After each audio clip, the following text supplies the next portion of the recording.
আসসালামু আলাইকুম প্রিয় এসএসসি 2027 সালের শিক্ষার্থীরা, আশা করি তোমরা সবাই অনেক ভালো আছো।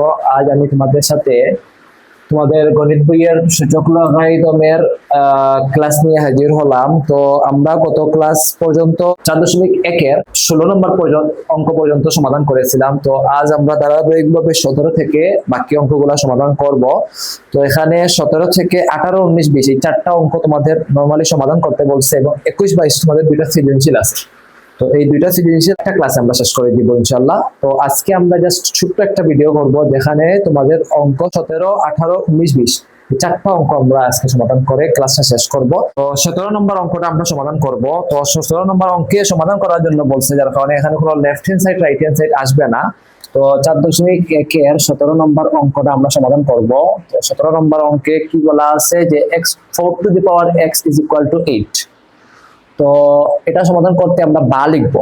সমাধান করার কথা বললে সমান সমান একটা চিহ্ন আসবে, যার কারণে আমাদের প্রথমে এটাকে বা লিখতে হবে। তো বা লিখে আমরা এখানে 4 টু দি পাওয়ার x আছে, তো এখানে 8 আছে। তো আমাদের 8 কে আমরা লিখতে পারি 2 টু দি পাওয়ার 3। 8 কে আমরা লিখতে পারি 2 টু দি পাওয়ার 3। এখন প্রশ্ন হলো 4 টু দি পাওয়ার x আছে, তো এখানে চাইলে আমরা 4 টু দি পাওয়ার সামথিং আনতে পারি, কিন্তু 8 যে ভ্যালু যে সংখ্যাটা আছে ওই সংখ্যাকে 4 টু দি পাওয়ার সামথিং আনা যায় না। তো আমরা এটাকে 2 টু দি পাওয়ার 3 নিয়ে আসলাম। এতে করে কি হলো, এখানে 4 আসলো। 4 কে আমাদেরকে কি করতে হবে, ভিত্তি সেম মিলানোর জন্য আমাদেরকে 2 তে কনভার্ট করতে হবে। তো আমরা জানি 4 কে লেখা যায় 2 স্কয়ার, তার উপর আছে x। তো 2 এর সাথে x গুণ হয়ে আমরা 2x লিখতে পারি। ওকে, তারপরে কি আসবে দেখো, তারপর আমরা বা দিয়ে এখানে কি লিখতে পারি, 2 ভিত্তি একই হলে পাওয়ার কি হয়, সমান হয়। তো এখানে আমরা পাওয়ার কি লিখতে পারি, 2x ইজ ইকুয়াল টু 3 লিখতে পারি। তো যেহেতু আমাদের সমাধান করতে বলছে, সুতরাং আমরা x নির্ণয় করব। সমাধান করতে বললে x, y, z বা a, b, c এগুলো আমাদেরকে নির্ণয় করতে বলে। সাধারণত আমরা x, y, z টাই বেশি বলে। এখানে x টা আমাদেরকে নির্ণয় করতে হবে। 2 এখানে গুণ আছে, 3 এর সাথে কি হয়ে যাবে, ভাগ হয়ে যাবে। তো আমরা বুঝতেই পারছি x এর ভ্যালু হবে 3/2। তো এটা হলো 17 নম্বর অঙ্ক। তো এখন আমরা যদি 18 নম্বর অঙ্কে চলে যাই তাহলে কি আমরা পাবো, দেখো এখানে আমরা 18 নম্বর অঙ্কটা করে ফেলি। তো 18 নম্বর অঙ্কে বলা আছে 2 to the power 2x plus 1 is equal two 128। তো আগের মতো আমরা এখানে 2 টু দি পাওয়ার কি আছে, 2x প্লাস 1 আছে। তো এখানে 128 কে আমরা কি করব, 2 টু দি পাওয়ার সামথিং এ নিয়ে আসবো। তো এখানে লেখা যায় 2 টু দি পাওয়ার কি 7। আমরা জানি 2 to the power 7 is equal two কি হয়, 128। তো এখানে যেটা লেখা যাবে এখন, যেহেতু 2 ভিত্তি একই, পাওয়ার দুটি কি হবে, সমান হবে, তাহলে এখানে 2x plus 1 is equal two 7। তারপরে আমরা লিখবো কি, আমাদের দরকার কি x এর ভ্যালু। তাহলে আমরা 2x কে আমরা রেখে 1 কে ওই সাইডে নিয়ে গেলে বিয়োগ হয়ে যাবে, বিয়োগ করে নিয়ে যাব। তারপরে আমরা কি করব, এখানে আমাদেরকে দরকার কি হবে, x দরকার হবে, 2 এর দরকার নাই। তো 2 এখানে গুণ আছে, এই সাইডে চলে গেলে ভাগ হয়ে যাবে। তো ভাগ দিয়ে দেই 2, আর 7 থেকে 1 বিয়োগ করলে কি হয়, 6 হয়। আর 6 এর সাথে 2 যদি ডিভাইড করি তাহলে আমরা কি পাবো, 3 পাবো। সুতরাং বুঝতেই পারছি যে x এর ভ্যালু হবে 3। তো এটা হলো তোমাদের কি 18 এর উত্তর। এখন আমরা যদি 19 এ চলে যাই, 19 এ কি আছে দেখো, 19 নম্বর অঙ্ক।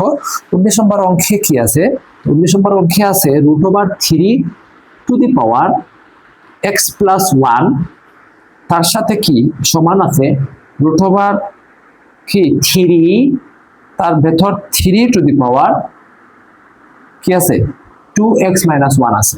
তো ওইটা যদি আমরা সমাধান করতে চাই তাহলে আমরা কি পাবো, দেখো এখানে √, থাকায় মানে কি 1/2 আছে। 3 এর উপর √, থাকা মানে কি 3 লিখে আমরা 1/2 লিখতে পারি পাওয়ার হিসেবে। তার উপর কি হবে, x প্লাস 1 হবে ইজ ইকুয়াল টু, এখানে আমরা 3 এর উপর 1/3 লিখতে পারি। এখানে 3 থাকা মানে কি 1/3। এটা আমরা উদাহরণের অঙ্কগুলোতে করে আসছি। তার উপর পাওয়ার 2x মাইনাস 1 যেভাবে আছে ওভাবে থাকবে। তারপর আমরা যদি লক্ষ্য করি তাহলে দেখো এখানে হাফের সাথে x প্লাস 1টা গুণ আছে, তো আমরা এটাকে গুণ করে দিব। তো গুণ করলে এখানে x প্লাস 1টা 1 এর সাথে গুণ হয়ে x প্লাস 1 হবে নিচে, উপরে আর নিচে হবে 2। ঠিক একইভাবে এখানে 3 two the power 2x minus 1 এর সাথে 1 গুণ করে কি হবে, 2x মাইনাস 1 ডিভাইডেড বাই 3 হবে। তো আমরা মোটামুটি উত্তরটা পেয়ে যাব। এখন 3 ভিত্তি সমান, তো পাওয়ার কি হবে, সমান হবে। তো পাওয়ারটা সমান লিখে নিই আমরা, এটা সমান এইটা, এটা সমান এইটা। দেন আমরা কি করব, আমাদের তো টার্গেট এক্স নির্ণয় করা, তো আমরা এখানে আর গুণন করবো, এটাকে আর গুণন বলতে পারো, আড়াআড়ি গুণ বলতে পারো, যেভাবেই বলতে পারো বলো। তো 3 এর সাথে যদি আমি x গুণ করি তাহলে 3x প্লাস 3 এর সাথে 1 গুণ করলে হবে 3 ইজ ইকুয়াল টু 2 এর সাথে 2x গুণ করলে হয়ে যাবে 4x মাইনাস 2 এর সাথে 1 গুণ করলে হয়ে যাবে 2। তো আমাদের যেহেতু 3x x দরকার প্রয়োজন, তো আমরা 3x রেখে এখানে 4x কে নিয়ে আসবো মাইনাস করে, প্লাস 4x ওই এটাতে মানে এদিকে আসলে মাইনাস 4x হয়ে যাবে, 3 আছে এখানে প্লাস ওই সাইডে চলে গেলে হয়ে যাবে মাইনাস 3, তো মাইনাস 2 লিখে মাইনাস 3টা নিয়ে নেব। তারপরে কি পাবো আমরা, এখানে যদি আমরা বিয়োগ করি তাহলে মাইনাস x পাবো, প্লাস 3x এর সাথে মাইনাস 4x টা মাইনাস করলে আমরা মাইনাস x পাবো, আর একটা মাইনাস 5 পাবো, মাইনাস 2 এ মাইনাস 3 এ মাইনাস 5 পাবো। দুইও সাইড থেকে আমরা কি করতে পারি, মাইনাসটা বাদ দিতে পারি, কেটে দিতে পারি। সুতরাং আমরা x এর মানটা কি পাবো, 5 পাবো। তো এটা হলো তোমাদের কি 19 এর উত্তর। তো এখন আমরা যদি 20 নম্বর অঙ্কে চলে যাই তাহলে 20 নম্বর অঙ্কটা আমরা এখানে করে ফেলি। 20 নম্বর অঙ্ক, তো 20 নম্বর অঙ্কে যেটা বলা সেটা হলো 2 to the power x plus 2 to the power 1 minus x is equal two 3। তো এটাকে প্রথমে আমরা যেটা করব, ওই 2 1 মাইনাস x কে আমরা ভাঙাবো। তো এটাকে ভাঙালে কি পাই দেখো, 2 to the power x plus 2 1 2 to the power 1 তার সাথে into 2 to the power minus x। যেহেতু এখানে গুণ আমরা কি করব, গুণ করলে পাওয়ার কি হয়, যোগ হয়। তো এখানে যেহেতু বিয়োগ আছে, বিয়োগে চলে আসছে আর কি। তো এটা লিখে নিব আমরা, আশা করি এটা ভাঙানো বুঝতে পারছো তোমরা। দেন আমরা কি করব, 2 to the power x plus 2 এর উপর কি আছে, 1 আছে, 2 এর উপর 1 থাকা মানে 2 কে 2, আমরা এখানে 2 লিখতে পারি। দেন নিচে কি লিখতে পারি দেখো, এখানে প্রশ্ন করতে পারো আমাকে নিচে কিভাবে আসলো। তো এখানে ইনভার্স থাকা মানে কি, 1/, ইনভার্স থাকা মানে 1/, 2 এর উপর x আছে, এখানে নিচে 2x চলে যাবে, আর এখানে কি হবে, 3 হবে। ওকে, তারপরের লাইনে আমরা কি করব, এখানে আমাদেরকে যেটা করতে হবে এটা হলো 2x 2 to the power x কে আমরা a ধরবো, a ধরে আমরা কাজটা করতে হবে, না হলে অঙ্কটা একটু মিলানো টাফ হয়ে যাবে। তো আমরা এটাকে a ধরবো প্লাস 2 ডিভাইডেড বাই a, তাহলে 2 টু দি পাওয়ার x কে a ধরলে a plus 2 divided by a হবে সমান সমান 3 হবে। এখানে আমরা লিখে নিব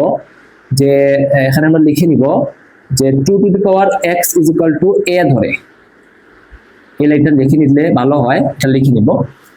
তারপর কি হবে দেখো, এখানে লসাগু যাবে a, ওটার নিচে কিছু নাই, ওটার নিচে a আছে, এটা লসাগু নিবা, এর সাথে a গুণ করলে হয়ে যাবে a স্কয়ার প্লাস এর সাথে a ডিভাইড করলে 1 আসবে, আর 1 এর সাথে 2 মাল্টিপল করলে কি আসবে, 2 আসবে ইজ ইকুয়াল টু 3 আসবে। তারপর আমরা যেটা করতে পারি, একে ওই সাইডে পাঠিয়ে দেব, অর্থাৎ এখানে a স্কয়ার প্লাস 2 থাকবে, আর ওইটা গুণ হয়ে 3a হয়ে যাবে। তারপর 3a কে আমরা ওই সাইডে নিয়ে আসবো, অর্থাৎ a স্কয়ার 3a কে আমরা ওই সাইডে নিয়ে আসলে কি হবে, মাইনাস 3a। তো এই 3a মাইনাসটা আমরা আগে লিখবো, আর প্লাস 2a টা আমরা 2টা পরে লিখবো, আর এখানে 0 লিখবো। কেন এটাকে সাজালাম দেখো, এটা উৎপাদকের বিশ্লেষণ এর মতো কাজ করবে আর কি। তো এটা আমরা যখন 3.3 বা 4 করবো, তখন আমরা উৎপাদকের বিশ্লেষণটা কি বা কিভাবে করা হয় না হয় এগুলো আমরা আরো বিস্তারিত জানতে পারবো। এখানে উৎপাদকের বিশ্লেষণ করা হবে আর কি, এই জন্য আমরা মাইনাস 3a টা নিয়ে আসলাম আগে। দেন আমরা কি করব, এখান থেকে আমরা উৎপাদক বিশ্লেষণ করব। তো এখানে 3a কে আমরা কিভাবে লিখতে পারি, 3a কে আমরা 2a আর a লিখতে পারি। তো এটাই করব আমরা, এখানে a square minus 2a minus a plus 2 সমান সমান 0। এটা কিভাবে হলো দেখো, এখানে মাইনাস 2 আর মাইনাস একটা 2, তো 2a আর কি বলে একটা a মিলে হয়ে যায় মাইনাস 3টা a। আবার গুণ যদি করি আমরা মাইনাসে মাইনাসে প্লাস 2a কে 2। তো আমরা উৎপাদক বিশ্লেষণের নিয়মে শিখে আসবো বা শিখে আসছি অনেকে, যে মধ্যখানের যে সংখ্যাটা থাকবে মাইনাস বা প্লাস, ওইটাকে ভাঙাবো, দুইটা সংখ্যাতে ভাঙাবো, এটা যোগ বা বিয়োগ করলে ওইটা সংখ্যাটা হবে, আবার গুণ করলে চিহ্ন সহ এখানে 2 প্লাস 2 মাইনাস 2 বাদ যেটাই আসবে ওটা মিলতে হবে।